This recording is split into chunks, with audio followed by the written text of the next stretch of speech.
La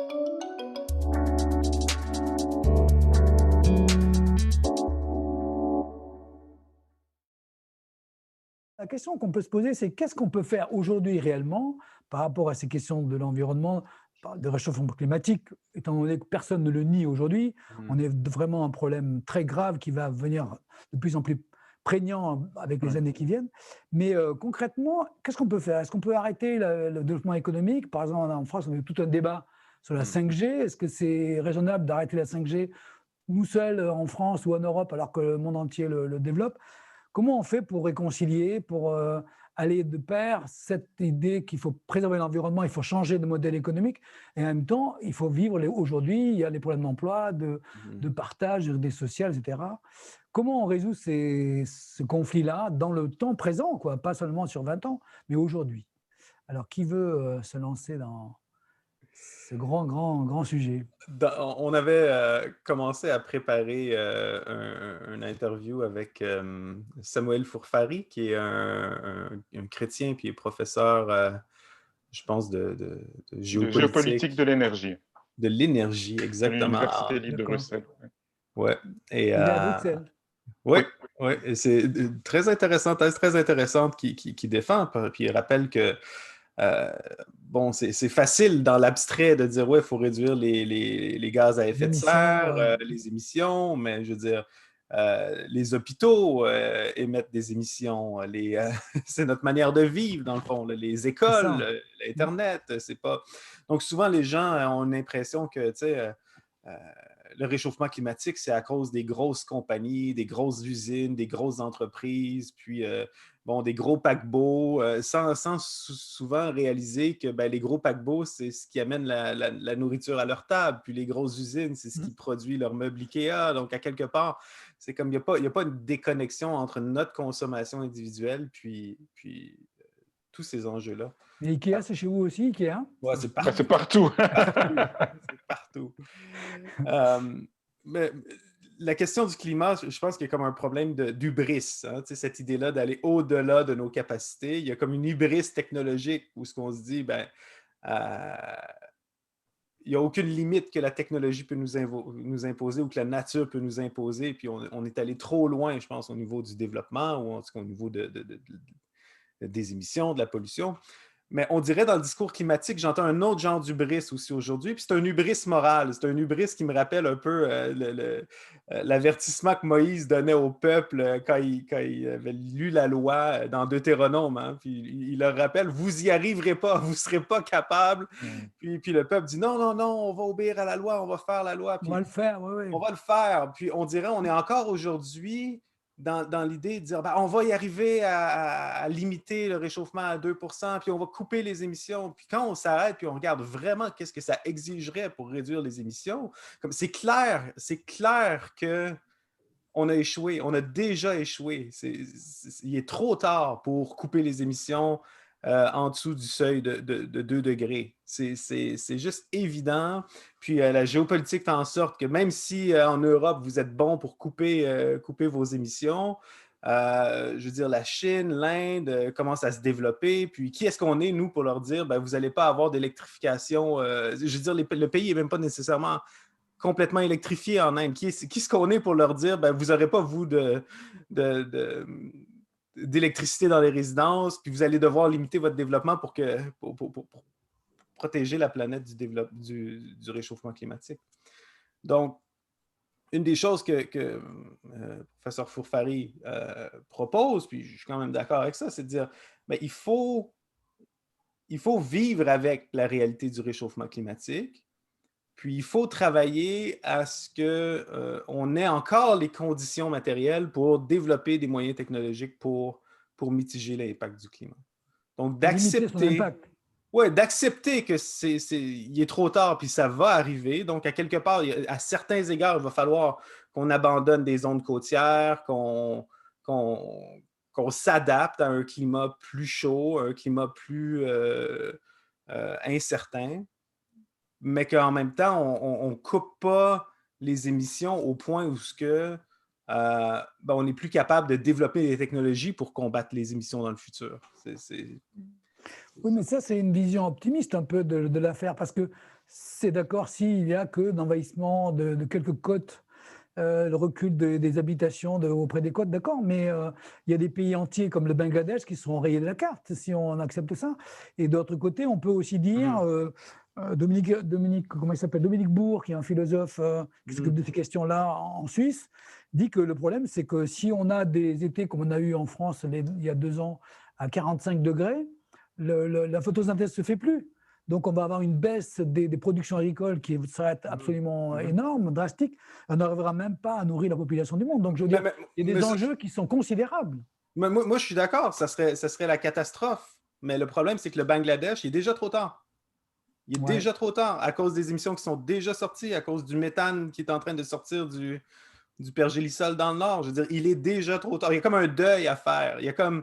Et c'est ça qui est hubristique, c'est de se dire comme, oh, on est encore capable de couper, on est encore capable de sauver le Bangladesh, mais c'est comme, non, on va avoir des étés à 45 degrés. Donc, qu'est-ce qu'on fait? Comment est-ce qu'on fait pour continuer à avoir de la nourriture lorsqu'il y a des périodes de sécheresse? Il y a comme, il y a comme un travail Ouais, d'adaptation c'est ce que tu penses. Il faut s'adapter. Ouais. s'adapter, mais pas d'une manière où on dit ah ben c'est pas grave, il est trop tard, donc on peut continuer à polluer. C'est pas Oui, ça mon point. c'est un peu que la collapsologie, là. Tu es un peu collapsologue, là. De toute façon, on ne va pas y arriver, quoi, tu dis.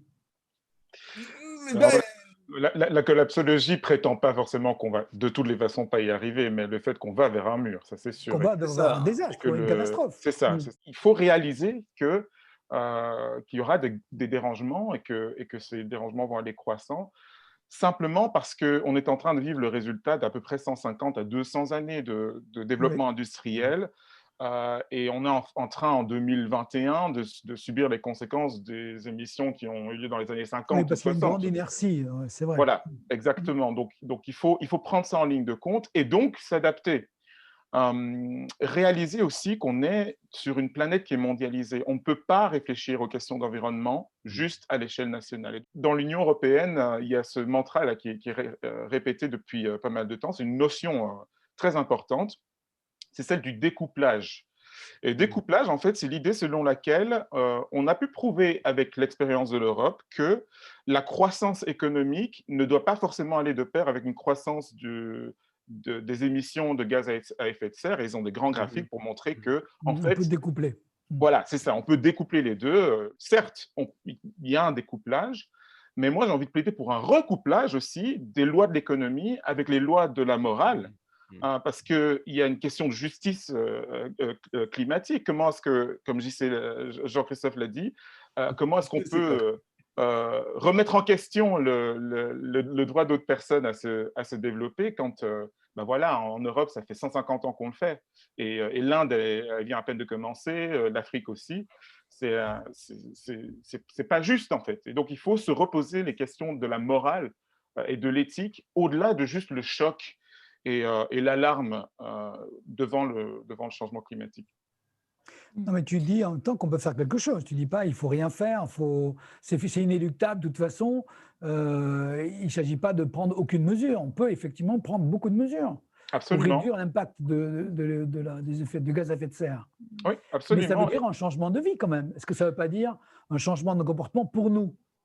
Parce que moi, ce qui m'inquiète parfois, c'est que les gens défilent, enfin, Extinction Rebellion et autres, très bien, mais est-ce que le problème de fond, c'est pas notre mode de vie? Je me dis, Et mais comment on peut faire, quoi? Qu'est-ce qu'il faut faire là, concrètement? Est-ce qu'on peut interdire aux gens d'aller habiter plus loin? Est-ce qu'il faut un régime autoritaire? Qu'est-ce qu'il faut faire pour vraiment réduire les émissions à gaz à effet de serre?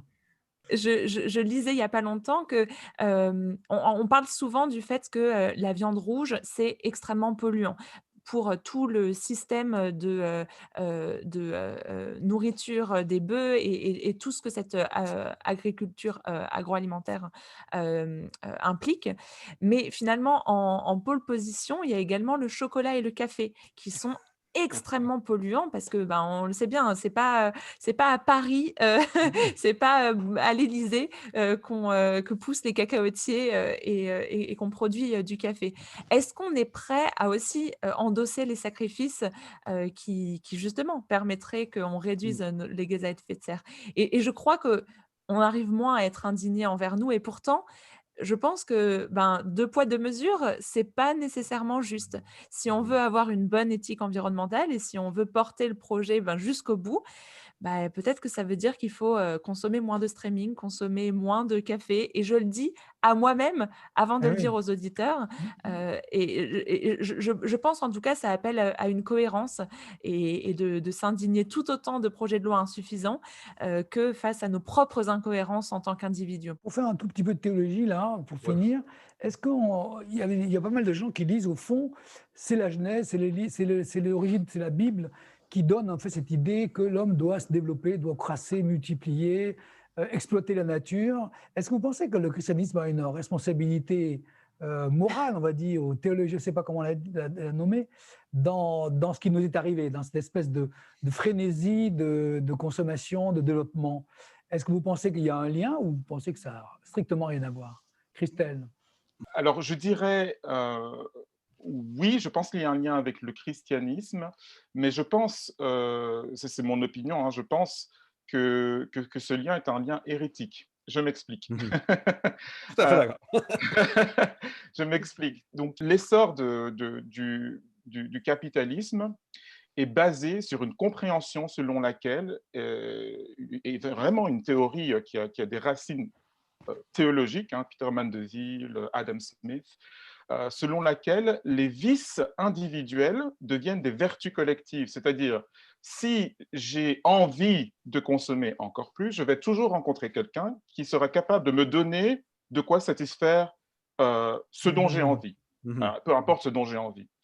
C'est un vice à la base, c'est-à-dire que la non-modération est un vice traditionnellement en théologie chrétienne. Mais le problème, enfin, en tout cas l'avantage, selon Peter Mandeville, c'est que euh, je vais, en nourrissant mes vices, je vais contribuer au développement économique et donc il y aura des retombées positives et donc la société dans l'ensemble va en bénéficier.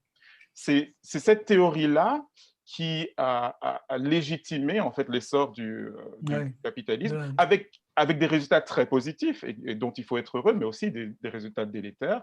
Et aussi ce mantra auquel je faisais référence, c'est-à-dire qu'on peut toujours croître et croître et croître. Et la raison donc pour laquelle je dis non, pour laquelle je dis c'est une pensée qui est hérétique, c'est que euh, euh, la pensée selon laquelle le toujours plus est une bonne chose euh, ne convient pas à l'enseignement biblique dans son ensemble, en fait. Croître et de se développer n'est pas en soi problématique, euh, mais il doit être examiné à la lumière de la motivation et des effets. On peut croître et désavantager l'autre. On peut croître et écraser l'autre. On peut croître et dire aux pays émergents, non, vous ne pouvez pas vous développer parce que votre développement a un effet délétère sur le climat, alors que le nôtre a un développement délétère sur le climat depuis 150 ans. Donc, je ne pense pas qu'on puisse incriminer le christianisme en soi, si ce n'est certaines hérésies qui ont fait leur chemin jusque dans nos théories d'accord. économiques. Pour rejoindre qu'est-ce que mon frère dit, moi je repense à Charles Taylor qui, dans son grand livre là, sur l'âge séculier, euh, souligne que la grosse différence entre la conception du monde en l'an 1500 versus en l'an 2000, dans ce nouvel âge séculier, là, à l'an 2000, c'est non seulement un retrait de la religion puis de la foi de l'espace public, mais surtout, c'est un changement de conception de l'épanouissement humain. C'est que les conditions d'épanouissement humain ont changé entre l'an 1500 et entre l'an 2000. Puis, c'est aujourd'hui, je pense que le plus gros moteur de cette crise climatique-là, c'est l'idée, c'est que c'est pas dans nos relations avec les autres qu'on peut être pleinement épanoui, c'est pas dans notre relation avec Dieu qu'on peut être pleinement épanoui, mais je veux dire, si tous les jours, ce qu'on voit à la télé, à la radio, dans les abribus, c'est que les conditions de notre épanouissement personnel est liées à l'achat et la consommation d'un produit, ben, je veux dire, envoie ce message-là à 9 milliards d'êtres humains, puis on est pris dans le problème qu'on est. Et je dirais, si on veut blâmer le christianisme pour le réchauffement climatique, ben, blâmons le christianisme d'avoir priorisé la vie humaine puis la dignité humaine sur des conceptions matérielles, des préoccupations matérielles ou environnementales. Et juste pour Ouais. une petite précision herméneutique, vu qu'on on parle de théologie, on dissèque un petit peu, Genèse et son message. Et en fait, je pense que c'est très important de se rappeler qu'il y a une dimension éminemment poétique dans ce mandat culturel qui est donné, à l'humanité. Parce que de toute façon, dans tout le texte de Genèse 1, 2, 3, il y a vraiment une poésie hébraïque qui Mmh. a été malheureusement entachée par notre compréhension de ce que c'est que la domination. Parce que Mhm. ce que nous, on pense en tant que domination, évidemment, ce sont des exemples horribles, évidemment, ce sont des exemples anti-bibliques et donc on lit ce mot avec le filtre de tout ce que notre culture a imposé, en fait, à ce terme. Il est aussi dit en Genèse, 1, versets, 26-27 que les hommes et les femmes ont été créés à l'image de Dieu et c'est quel type de domination on voit Dieu donner? Une domination de protection, de chaleur et d'amour. Et donc c'est plutôt cette, régence-là qui est une bonne régence qu'on devrait avoir sur la terre et sur, les êtres vivants.